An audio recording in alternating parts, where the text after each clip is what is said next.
faire lui concernant. Donc, le contentieux trouve son origine dans l'édition du vendredi 4 juillet 2025, émission Jàkkaarloo Fossoane TFM, au cours de laquelle ay propos la daal di yëkkati yu sensible en direct. Loolu nag mu daal di provoquer benn controverse dans l'opinion publique sur les réseaux sociaux. Donc le climat s'est alourdi autour du plateau, notamment après la convocation de Badara Gadiaga, le chroniqueur bien connu justement de l'émission. Disons que daal déglu itam par rapport ak li nga xam ne que justement les enquêteurs. Donc nag mi ngi noon afam le bras de fer judiciaire de la dernière émission de Jàkkaarloo sur la TFM mi ngi franchir bien cap bu yees. Avant, le chroniqueur Badara Gadiaga convoqué suite à ses prises de parole controversées sera autour de l'invité de ki nga xam ne que moo di Amadou Ba de répondre aux questions de la division spéciale de cybersécurité. Mu nekk convocation boo xam ñu bëri ñu ko doon xaar à ce que pour mu am ginnaaw ba daal di convoqué Madiambal Diagne sànq doon na ko wax si ki nga xam ne moo di Khalifa Diakhaté naka na daal di jàngatee justement par rapport à cette convocation bi nga xam tam jot na ko. Mais moi je suis d'accord de la convocation, je suis d'accord. Man mi wax naa ci émission fii nee naa la Amadou Ba wax na fa ay wax yoo xamante ça mérite une convocation mosuma ko wax fii quand il a dit il y avait une consultation à domicile de certains magistrats qui bëgg condamner di laaj kan moo mën a condamner Ousmane Sonko pour mu bañ a bokk élection wax naa ko fii ci émission nee na Amadou Ba wax na fa ay wax yoo xamante ne war nañu ko laaj waxuma que ñu yóbbu ko kaso war nañu ko laaj fan la jëlee information bi ak kan moo ko wax te je crois aujourd'hui vous êtes soulagé le fait que ñu convoqué Amadou Ba. Maintenant ñu doon j'attends Alioune Tine ak Seydi Gassama ñu taxaw tamit Amadou Ba comme nu ñuy taxawee Badara Gadiaga maa ngi xaar de dinaa xaar loolu man comme yëgg nañu convocation Amadou Ba maa ngi xaar moom Alioune Tine ak Seydi Gassama ñu taxaw Amadou Ba comme nu ñuy taxawee Badara Gadiaga ma xool ndax dina am équilibre maa ngi xaar loolu. Soyons sérieux. Quand tu incarnes la société civile, tu dois être neutre. Mais ils ne sont pas neutres, ces gens-là. Ils ne pensent qu'à leur intérêt. Après, vous allez nous tympaniser. Oui, Alioune Tine nene. Oui, Seydi Gassama nene. Oui, Moundiaye Cissé nene. Oui, kenen ki, nous me tout comment il s'appelle? Birahim Seck woy Birahim Seck nee ne lan la ñuy wax soyons sérieux ñoom ñoo gën a xam ni que ci jamono Macky Sall un député de Macky Sall ñu convoqué ko nii ci ay wax ni musul am xanaa Bougazeli bu ñu jàpp ci flagrant délit mais un député de Macky Sall ñu ne la dañ ko convoqué non du am loolu kay du am. Macky Sall xalaatul loolu au lieu de s'en réjouir ni que démocratie mu ngi doog a am doole Sénégal ñu naan non oui la démocratie est piétinée kan moo piétiner la démocratie étant donné que les membres du pouvoir sont en train d'être convoqués wax naa fi Azoura Fall wax naa fi keneen wax naa fi keneen ak keneen ba tey ñu ngi ci Amadou Ba membre du pouvoir c'est pas des gens du pouvoir. Amadou Ba il fait partie de quel parti? Fallou, même si tu es malhonnête, il faut savoir dire la vérité. Amadou Ba, ban parti la milité?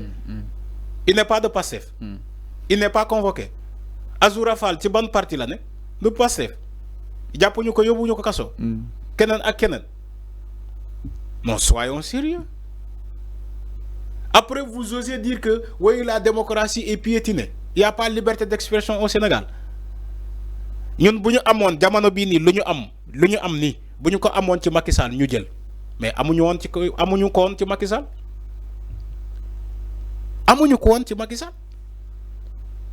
Macky Sall da nga koy ne rafet na sax mu yóbbu la kaso da ngay commenter def emoji sax di reetaan mu yóbbu la kaso day gis sa téléphone fond d'écran Ousmane Sonko mu yóbbu la kaso est-ce que jamono bii nii loolu yëpp am na amul.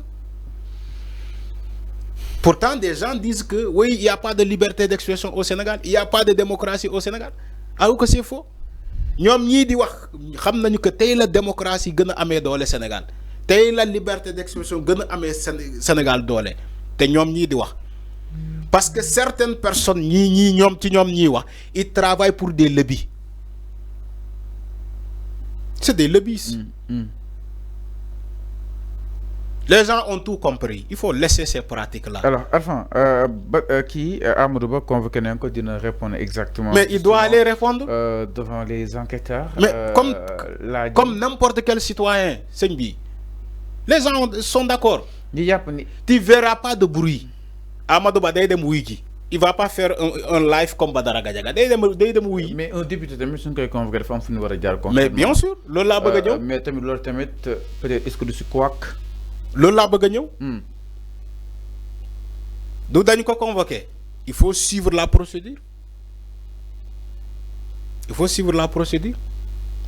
Peut-être les gens vont te dire que non flagrant délit là. Parce que dafa wax ci émission. waaw. Fallu dama xam yoon. loolu laa lay wax ni en fonction de justice bi lu muy interpréter sa convocation mu jël ko mais je sais que même le député Amadou Ba buñ ko laajee son avis day ne jarul jaar assemblée nationale jarul jaar fenn il va aller directement répondre à cette convocation. jarul ñuy guddal non jarul ñuy dem ay assemblée nationale ay immunité parlementaire wala leneen ak leneen il va aller directement répondre. Si le député est animé de la volonté, disant non, damay dem répondre, mais on l'attend, on lui donne le privilège d'aller répondre directement. Ok. Mais on te dit qu'il ne peut pas être jugé avec l'immunité parlementaire. Ou bien en cas de flagrant délit, l'ocho si poste, comme Bougazeli, faux billets, là, quel monde dara.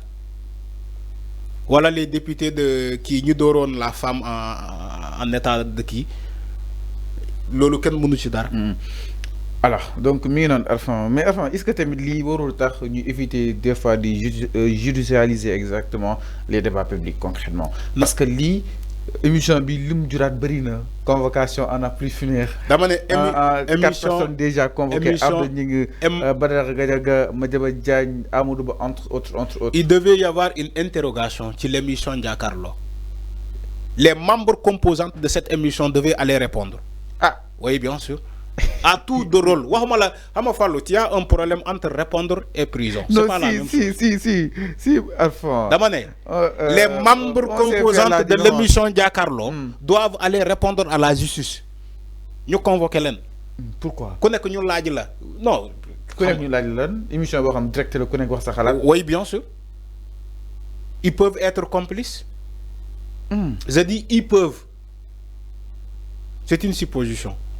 Waxuma ni que loolu mo am. Donc li ko ci émission bi graw na ba yi fi war. Dama né émission bi ci bopom sa lañu wara tejj parce que jangalew fi ken dara. Alors Arfan mi non par rapport ak cette convocation justement de Amadou Ba dina wiji li nga xamné que mu di yan ak walu ki yenoon alors ndaaj ñëw itam ci benen ponk du côté de la régie exactement Alfan di ndaaj ñëw suñu koor li ko daal di construire